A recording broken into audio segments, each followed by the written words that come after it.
Sir पहले हम permanent jobs देते थे, फिर हम कंट्रैक्चुअल पर आ गए और अब आउटसोर्सिंग पर आ गए। Outsourcing can not work in a place like J&K, even in a country like India. बच्चों के डायपर के पैसे तक, दूध के पैसे तक सरकार देती है। ये एक सोसाइटल डिजास्टर है। एक बंदे को आप आउटसोर्स में लगा लेते हैं, वो शादी करता है, अगली सरकार आएगी, वो आउटसोर्स वालों को फोन करेंगे, मेरे लगा इनको निकाल, वो निकाल लेगा क्या? फिर आप बोलेंगे ड्रग्स क्यों बढ़ रहे हैं? This is the cause of such things. ये इकोनॉमिक डिजास्टर है और ये सोसाइटल डिजास्टर है। It will wreak havoc in the society. अगर आप पिछले 5 साल गवर्नर रूल के हर चीज के खिलाफ थे, तो आज आप वही क्यों कर रहे हैं? Why are you not negating it and reversing it? So ये तो अहमद की टोपी मोहम्मद के सर और 4-5 टोपियां फिर भी थे। 8,500 crores for 5 years. What you are paying is 360 crores. Sir, this is pure mathematics. कोई थ्योरी नहीं है, कोई हिस्ट्री नहीं है। ब्यूरोक्रेसी की आदत होती है सेंट्रलाइज करने की। उन्हें आईएएस किया होता है और उनको लगता है हम सबसे बुद्धिमान हैं, हमारे बगैर कुछ नहीं होगा, हमसे पहले पूछो। ये बाबू लोग ने किया। बाबू लोग का सिस्टम होता है सेंट्रलाइज, आउटसोर्स। अल्लाह करे उनके जॉब्स भी आउटसोर्स हो जाएं, जिन्होंने ये जॉब्स आउटसोर्स किए, तो उनको मालूम पड़ता कि गरीब का जॉब आउटसोर्स करना क्या होता है। सो जनाब, हमें 1 लाख मत दो, लेकिन एटलीस्ट प्राइवेट मत करें। ये जो आप गवर्नमेंट जॉब्स को प्राइवेट में तब्दील कर रहे हैं, ये बंद कर दीजिए। मुझे मेरी जाती राय है कि टिपिकल ब्यूरोक्रेटिक बजट। सियासतदान जब आते हैं, जब एक इलेक्टेड गवर्नमेंट होती है, तो बजट पर एक छाप होती है सियासत की, वो छाप नजर नहीं आती। ऑनरेबल सीएम साहब ने मजाक में ही बोला पिछले खुतबे में कि मैनिफेस्टो का। सर हकीकत यह है कि मैनिफेस्टो की वजह से ही शायद इतने नंबर वहाँ हैं। तो मैनिफेस्टो की छाप अगर वहाँ है तो बजट में क्यों नहीं है? ये एक सवाल है जो अपोजिशन आपसे बार बार पूछेगी, पूरे 5 साल पूछेगी। बहरहाल बजटरी एश्योरेंस थी जो पिछले बजट की थी, अगर हम देखें, डिटेल में नहीं जा सकता हूँ, वेरी वीक। उनकी जो एग्जीक्यूशन है, it's very weak. Sir budgetary estimate और जो रिवाइज एस्टिमेट में 13,000 करोड़ का फर्क है। तो लग रहा है कहीं कैपिटल इन्वेस्टमेंट जो है, जो कैपिटल एक्सपेंडिचर है, उसमें बहुत ज़्यादा कमी हुई है। पूरी दुनिया में तो लोगों को पैसा का प्रॉब्लम है, यहाँ लगता है खर्चने का प्रॉब्लम है। We don't seem to have the capacity to spend money. 70% revenue apparently is 70% is revenue expenditure and only 30% is capital expenditure. इसका मतलब है लॉन्ग टर्म एसेट्स जो है नहीं बन पाएंगे और ये रिफ्लेक्ट करता है weak internal revenue base. Central transfers, total हमारे रिसीट्स 1,27,000 करोड़, हमारा अपना टैक्स और non tax 31,800, central assistance 42,000 approximately, centrally sponsored schemes 13,000, borrowing 14,000। तो इससे फिस्कल इकोनॉमी हमारी जो है वो लिमिट हो जाती है, जब सारा पैसा बाहर से ही आ रहा है। अब इसमें और इंटरजेनरेशनल जो बर्डन पड़ जाता है, नाबार्ड है, बाकी स्कीम्स हैं, वंस वी ओवर बोरो। बहरहाल सर बजट में ये कुछ नंबर्स थे जो मुझे लगे। अब मैं आता हूँ जो मेगा अनाउंसमेंट है 6 सिलेंडर्स की। सर जो एग्जैक्ट वर्ड्स हैं आपके मैनिफेस्टो में, 12 cylinder for economically weaker section, EWS। तो नहीं, थैंक यू ज्यादा देर रहेगा नहीं, मुझे लगता है चेंज करना पड़ेगा आपको।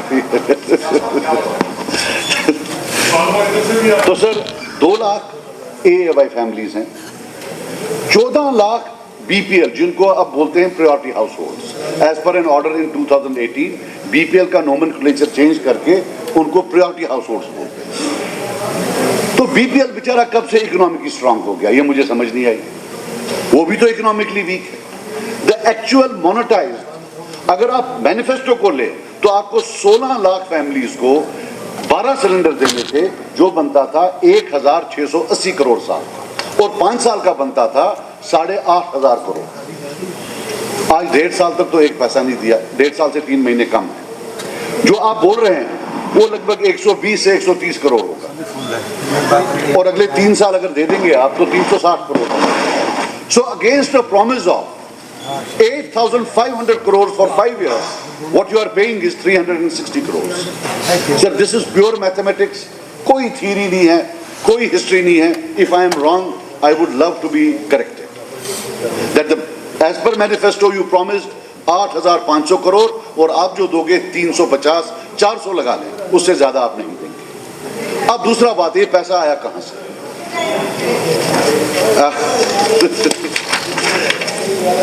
The rebate grab, the great rebate grab, ये पैसा आया कहां से? पैसा आया डीजल पर रिबेट कम करने का।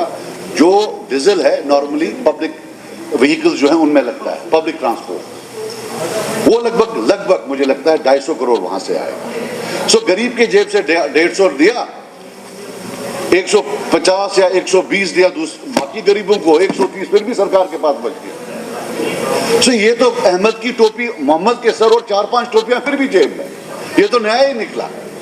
So this mega announcement is at the cost of the poor and all the budgets. आप मुझे बता दें सर, आप भी फाइनेंस मिनिस्टर थे, आज तक जो टॉप 5% है यहाँ जम्मू कश्मीर का, उनको किसी ने टच नहीं किया, उन पर कभी कोई टैक्स नहीं लगा, नेवर। इट्स ऑलवेज, आप मेरी बहन है, मुझे बोलने दे। अरे यार आप भी दे दो, आप बाद में बाहर दे देना।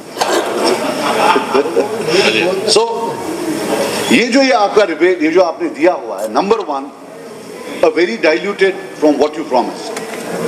सर पढ़ाई का है, free education up till graduation, अब AAY का बोला, अब उसमें भी 14 लाख फैमिली जो है वो बाहर हैं। So it's a very diluted version of what you promised. Sir CM साहब, अगर आपको लगता है कि 100 के बदले आप 5 में खुश हो तो ठीक है। डाइल्यूटेड क्यों था कि जितना बाकी अब sir no I am not acknowledging, I would be happy if you at least 8,500 crore था तो 5-6 तो देते। नाउ सर CM साहब ने said that 7,500 jobs पिछले 1 साल में। Sir I would love to know कि कश्मीर के कितने लगे, मुश्किल से 2,000। सर इसी में मैं आऊं, मेरे जो भाई हैं यहाँ, छोटे भाई जावेद साहब हैं, दूसरे जावेद साहब हैं, ये जावेद साहब ही मेरे खिलाफ होते हैं, बाकी ठीक है। 2 जावेद साहब थे, तो सर उन्होंने फिर बात की कि मैंने रिजर्वेशन की बिल लाई थी, I am proud of it. मैंने 3% रिजर्वेशन इसी हॉल में, मैं उधर बैठा था जहां नजीर साहब बैठे हैं, तो 3% रिजर्वेशन की बिल हमने पास की थी, लेकिन वोरा साहब ने वो वापस भेज दी। लेकिन जब मैंने अपनी तकरीर में बोला 60% हमारी पॉपुलेशन है, उसमें पहाड़ी भाई भी था और गुज्जर भाई भी था और कश्मीरी पंडित भाई भी था, और मैंने जब बोला कि हमारे साथ सिर्फ 25% जॉब्स, उसमें पहाड़ी भाई भी था और गुज्जर भाई भी था। जब मैं बोलता हूं डिस्ट्रिक्ट और divisional recruitment, I mean it for Paharis and Gujjar bhais living in Kashmir valley. अगर आपको लगता है कि नहीं वो चाहते हैं वो जनरल में compete करें, बेटर होगा आप उनसे पूछें, शायद वो कंफर्टेबल हैं रीजनल में ज्यादा, आप समझे ना। सो मैंने उनको बाहर नहीं रखा, मैंने उन भाइयों का भी जो है, हमारे साथ भी उनके रास्ते हैं, वापते हैं, मतलब रिश्ते रिलेशनशिप्स हैं। सर एम्प्लॉयमेंट का है, I don't see this budget as generating employment. Outsource का मैंने सवाल पूछा, 24,000 जॉब्स आउटसोर्स हुई। सर ये आपने नहीं किया, to be very honest with you, ये बाबू लोग ने किया। बाबू लोग का सिस्टम होता है सेंट्रलाइज आउटसोर्स, अल्लाह करे उनके जॉब्स भी आउटसोर्स हो जाएं, जिन्होंने ये जॉब्स आउटसोर्स किए, तो उनको मालूम पड़ता कि गरीब का जॉब आउटसोर्स करना क्या होता है। But you went along with it. Why do you go along with it? अगर आप पिछले 5 साल गवर्नर रूल के हर चीज के खिलाफ थे, तो आज आप वही क्यों कर रहे हैं? Why are you not negating it and reversing it? Outsourcing sir हमारे मुल्क में नहीं चलेगा। ये जहां चलता है वेस्ट में, वहां सोशल सिक्योरिटी का एक नेट होता है, बच्चों के डायपर के पैसे तक, दूध के पैसे तक सरकार देती है। ये एक सोसाइटल डिजास्टर है। एक बंदे को आप आउटसोर्स में लगा लेते हैं, वो शादी करता है, अगली सरकार आएगी, वो आउटसोर्स वालों को फोन करेंगे, मेरे लगा इनको निकाल, वो निकाल लेगा, क्या फिर आप बोलेंगे ड्रग्स क्यों बढ़ रहे हैं? This is the cause of such things. When you don't socially, जब आप स्ट्रक्चरली नहीं देख पाते हैं कि हम क्या कर रहे हैं, sir this outsourcing can not work in a place like J&K, even in a country like India. Sir पहले हम परमानेंट जॉब्स देते थे, फिर हम कंट्रैक्चुअल पर आ गए और अब आउटसोर्सिंग पर आ गए। सर और आउटसोर्सिंग में जब हम खुद अपने इंस्टीट्यूशंस को कंट्रोल नहीं कर पाए, रिक्रूटमेंट में बड़े बड़े स्कैम्स हो गए, how can we trust a private company to give you quality personnel. और सर आपको भी पता है सर, जो ये ऑफिसर्स यहाँ हैं परमानेंट ऑफिसर्स, जब ये पहले दिन आए शायद इनको नहीं पता था, आज ये एक्सपर्ट्स बन गए हैं. Government is about learning curves, hire and fire है, वो किसी को रख सकते हैं, सरकार कैसे चलेगी. और सर बहुत इंपॉर्टेंट सेक्टर्स हैं जो आपने आउटसोर्स किए हुए हैं. जहां आपने बोला आप 1 लाख जॉब्स क्रिएट करेंगे, मुझे माफ कर देना 24,000 गवर्नमेंट जॉब्स को आपने प्राइवेट में कन्वर्ट कर दिया. सो जनाब हमें 1 लाख मत दो, लेकिन एटलीस्ट प्राइवेट मत करें. ये जो आप गवर्नमेंट जॉब्स को प्राइवेट में तब्दील कर रहे हैं, ये बंद कर दीजिए. ये इकोनॉमिक डिजास्टर है और ये सोसाइटल डिजास्टर है. It will wreak havoc in the society. Sir मैं नहीं एक्सपेक्ट कर रहा था कि रातों रात सीएम साहब पैसा लाएंगे. आफ्टर ऑल कहां से लाएंगे? लेकिन sir budget sets a tone for economic ambience. Very respectfully sir, वो यहाँ है नहीं, लेकिन इनके माध्यम से पूछता हूँ, one thing which should attract investors, let's go to J&K, it's the next investment destination. Sir, we are one of the most regulated economies in the country. Soviet union है, एनओसी कल्चर है. Sir मैं तनकीद नहीं करना चाहता, लेकिन sir NOC लाने से लोगों की कंबर टूट गई. सर प्रॉब्लम यह है कि हमारे जो सीएम साहब हैं, with due respect, he has never applied for a permission. उनको नहीं मालूम पड़ता ये जो एनओसी होता है ये पैसा होता है. अगर सारे कागज है फिर भी देना है, नहीं है तो फिर तो 4 टाइम्स ज्यादा देना है. सर आप देखिए, और ये एनओसी जो हैं, they have been made chronic, not in your time but in the last 5 years. Why? Because bureaucracy की आदत होती है सेंट्रलाइज करने की. उन्हें आईएएस किया होता है और उनको लगता है हम सबसे बुद्धिमान हैं, हमारे बगैर कुछ नहीं होगा, हमसे पहले पूछो. वो थे, आपको तो इलेक्ट किया है लोगों ने, और इसमें आपको राजभवन जाने की जरूरत नहीं, असेंबली आने की जरूरत नहीं. आप तो नीचे एक सीधा एग्जीक्यूटिव ऑर्डर निकालोगे, भाई do away with this. Sir हर बात के लिए आप देखिए सर, मेरी आपसे गुजारिश होगी कि please sit, create a team who will look into the orders that have been passed in the last 6 years, जिनने सेंट्रलाइज किया है एनओसीज को. प्लीज अगर होम स्टे अच्छा होगा, अगली बार बंदा आएगा. गवर्नमेंट को कहां पता है कमरा साफ है कि नहीं, बाथरूम साफ है कि नहीं.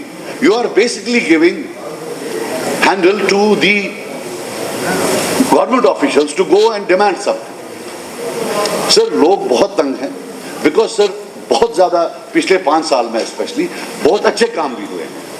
ई ऑफिस आया है, बाकी चीजें हुई हैं, we have to give them credit.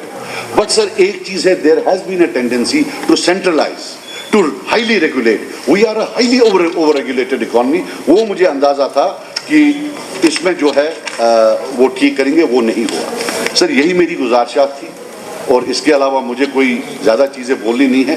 But please I would appeal to all of you that we desperately need to deregulate, decentralize our economy, because otherwise no investors would be coming here.